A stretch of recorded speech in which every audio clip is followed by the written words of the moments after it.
Ladies and gentlemen, boys and girls, children of all ages, welcome back. I'm West Coast Warren, and this is a story about how Eddie Van Halen's paint lines took me on a tour that started in Toronto, went to Long Island, New York, to the Netherlands, to Lansing, Michigan, to Los Angeles, California, and then finally up here to the home of the beautiful people, White Rock, British Columbia. Stay tuned, this is a good one. Eddie Van Halen here, telling you, keep playing, man. Gotta keep playing. It's the only thing there is. Music, man. Keep playing. All right? I'm gonna come looking for you if you don't. So, this story, I know exactly the day that it started. It started October 5th, 2020. I had been playing on my phone, Instagram, I believe, and this video that I just showed you of Eddie popped up, and I was watching it. And I couldn't get it out of my mind. He looked good, he sounded good. I mean, he had his crew cut and his goatee, looked like he should be driving a truck somewhere. Never saw that coming. But he looked good, he sounded good, and he looked like he had his head in the right spot. And I was so impressed with it. I couldn't get it out of my mind. It was even the next day when I woke up, it was on my mind, and it was in the back of my thing, twitching all day. So I was painting a car with a guy in Scarborough. Little guy with great big mouth. This tall, this big of a mouth. That comes in later in the story. So gets late in the afternoon and we're in the booth and we got the radio going and they come on, they say Eddie had passed. It hit me, the combination that I had loved this guy for many years and then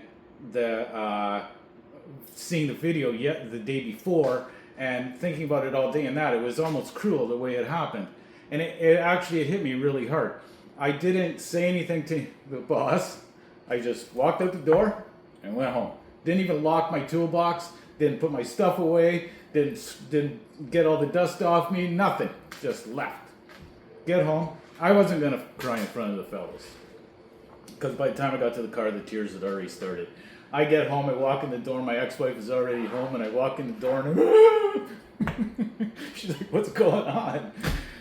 So I told her, and one of her kids comes down, and he's like, what the hell's going on? And I said to him, my hero Eddie Van Halen died, and he goes, who's Eddie Van Houten? So, anyways, that night was quite the night. I was up till like 2 o'clock in the morning with the tunes cranked and the alcohol was flowing, and I had to get up at 6 the next morning and go to work. So I do, and when I get there, the boss is waiting for me, and he was never there before me, but this particular day he was there before me, and he was not happy about how I left, and he wanted to know why. So I told him, Eddie Van Halen died, and he said to me, I don't give a fuck about this Andy Van Houten. Anyways, those two interactions with those two people, as I take them for what they were, it kind of broke the tension of the day because that was a long day for everybody. It was a fan of guitar, Eddie, music. So at the time, I was working on this guitar right here. Ibanez. I still have it. And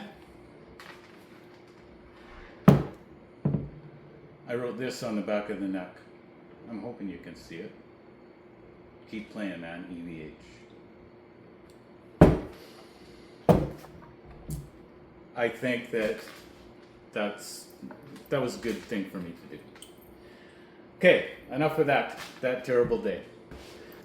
So after that, I started to get a lot of people with inquiries about EVH paint schemes on their guitars. Now, up until that point, I had never done one. I had made myself a promise when I first started painting guitars that I wasn't going to do that. Kind of an honor, a sacrilege thing in my mind at the time. I had done a motorcycle tank one time, the black and white design from the first one on a motorcycle. I made it anatomically correct. Anyways, it was cool, but that was the only time that I was able to do that design. People start calling.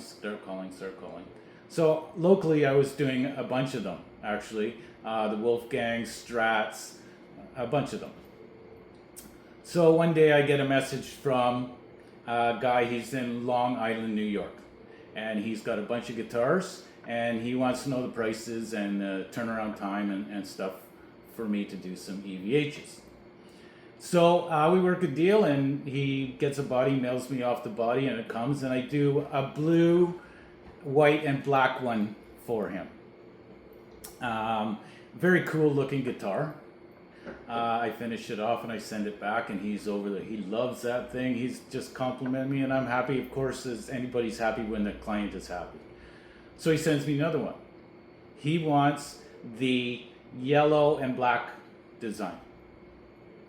Sends me the guitar. I do the yellow and the black, and I send it back to him.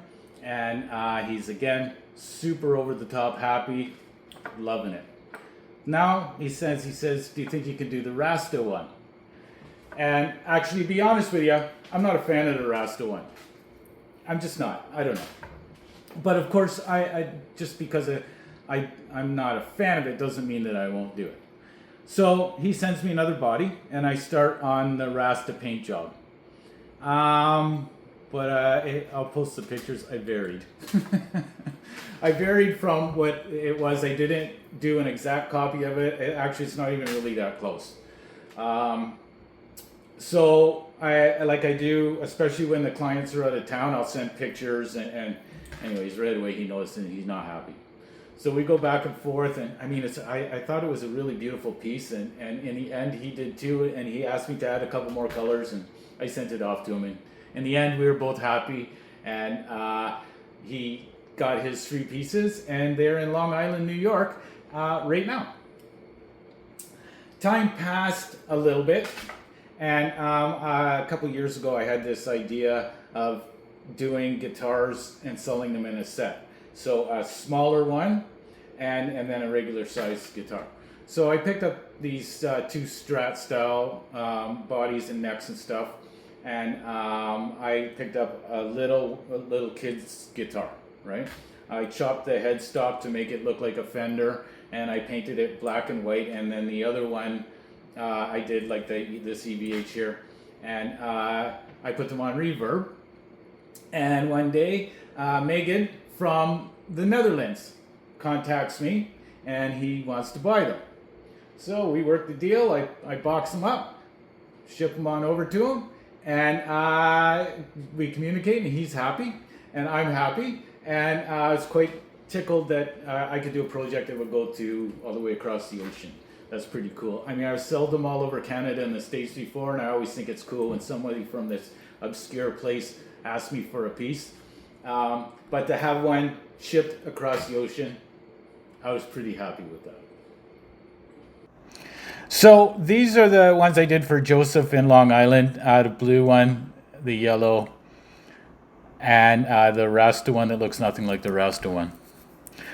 Here's Megan's collection. He's got a nice collection, and this one he's painting for himself. It's awesome. Okay, so before we go any further, a number of times it's been pointed out to me by my peers that I don't ask people to like, subscribe, follow, comment. I feel like it's begging. So I'm going to ask you to do it anyways, because it seems to be part of the trend. So we can do that right now. It's okay, I'll wait.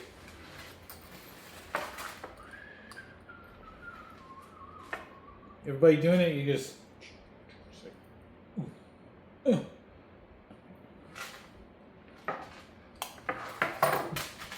Thanks, everybody. That was so hard.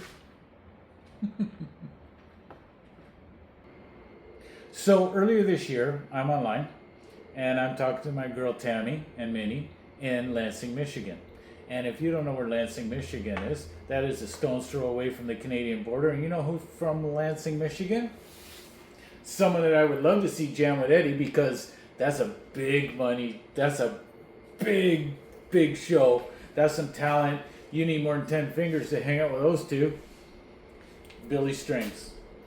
Google it. YouTube him. Yeah. same talent as Eddie.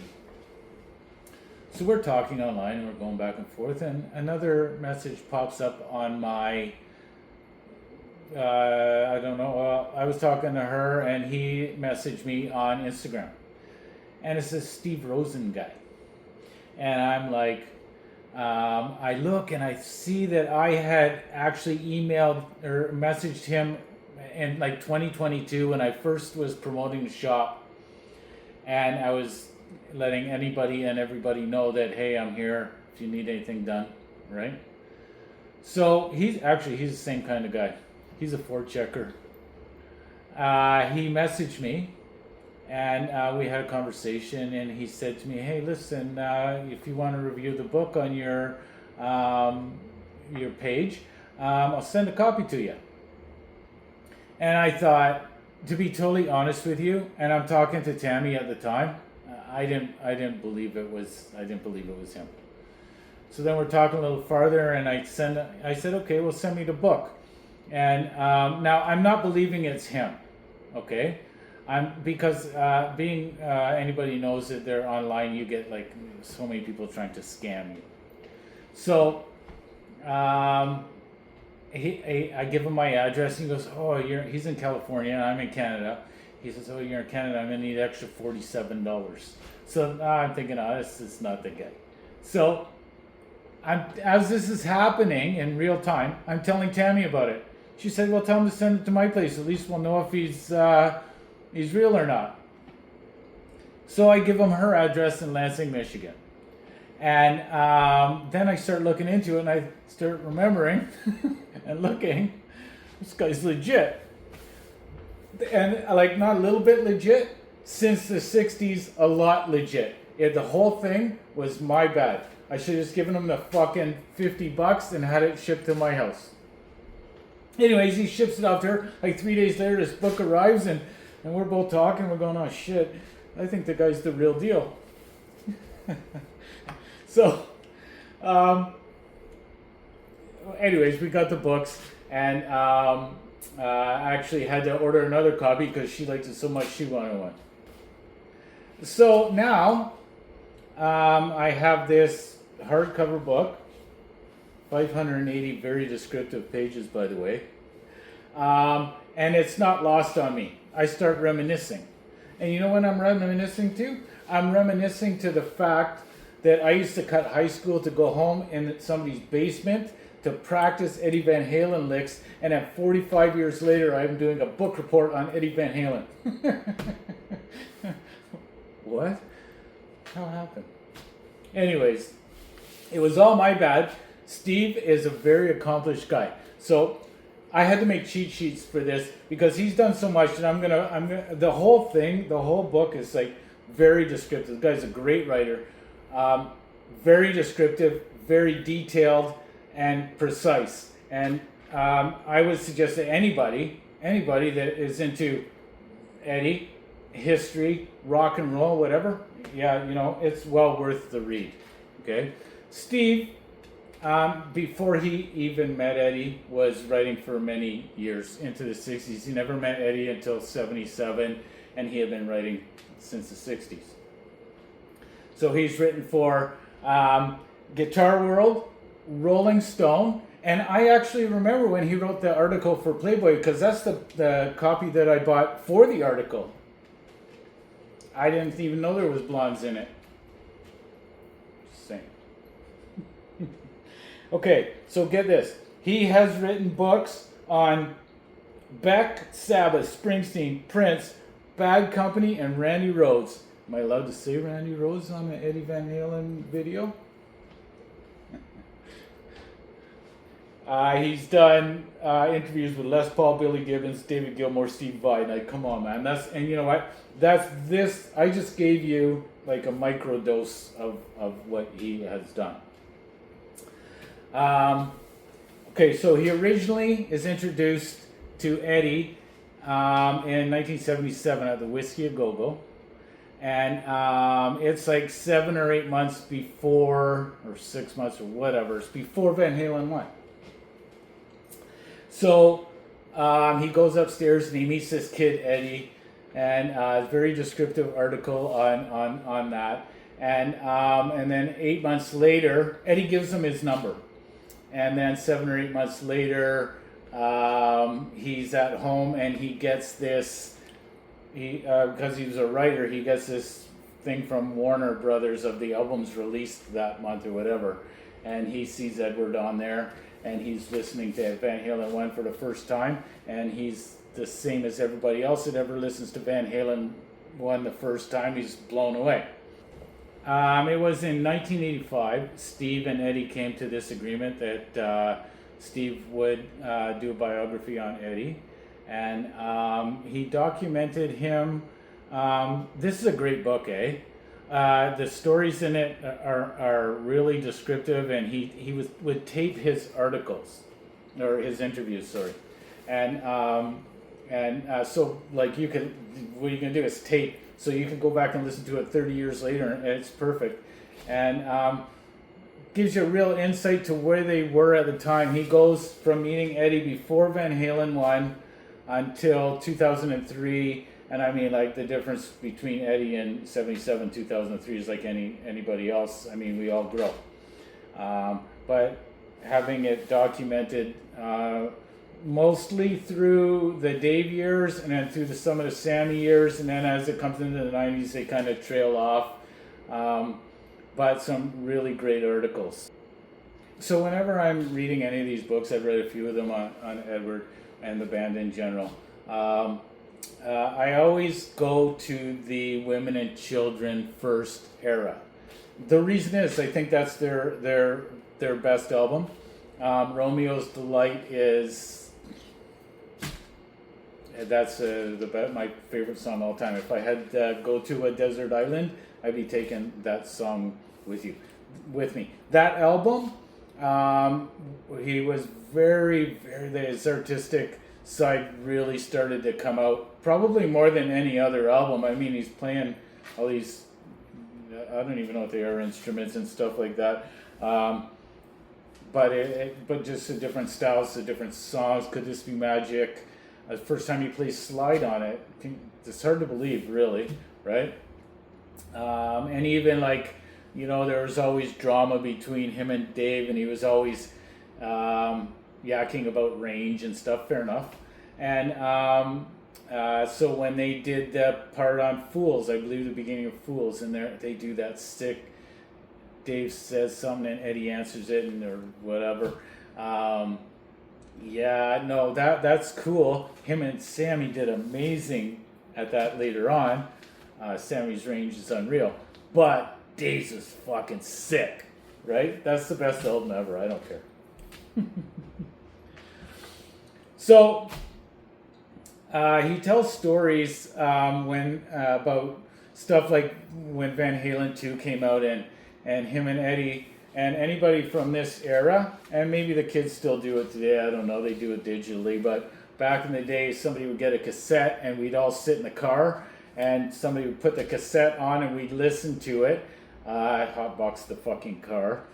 And but so he's doing that with Eddie on Van Halen 2, and then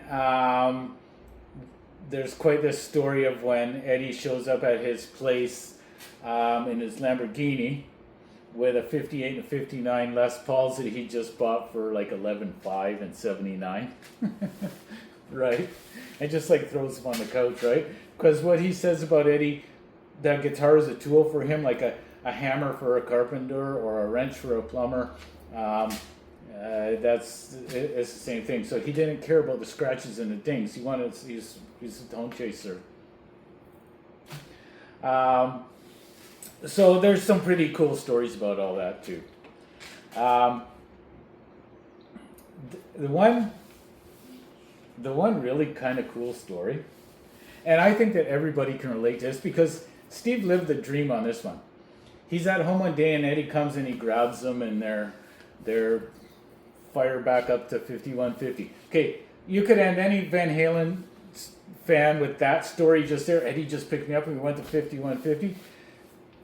Eddie must have been going through some kind of mental block, some kind of writer's block or whatever, and he wanted to change shit up. He takes Steve up to 5150, hands him a guitar, and Eddie grabs the bass. And they're jamming. And nothing ever came out of the jam.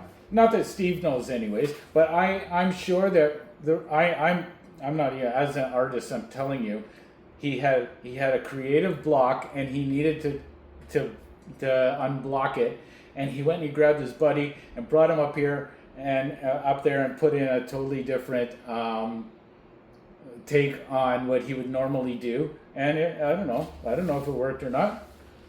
Wolfie's got all the tapes, you ask him. So at any rate, this is a really good book. This isn't a little bit of a good book, this is a really good book.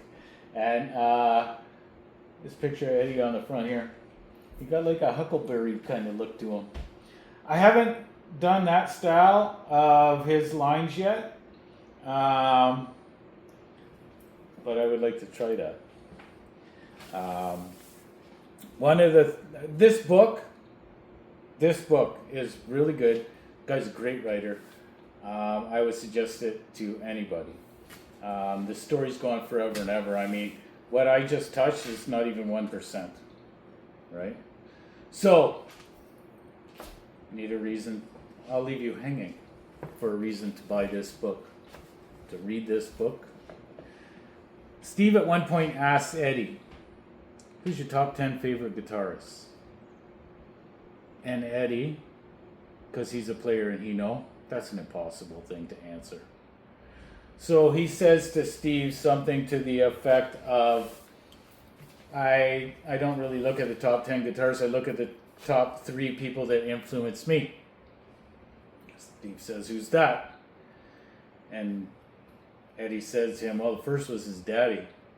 And his daddy was an accomplished musician, and yeah, that's probably where they get the talent. Fair enough. The second, Al.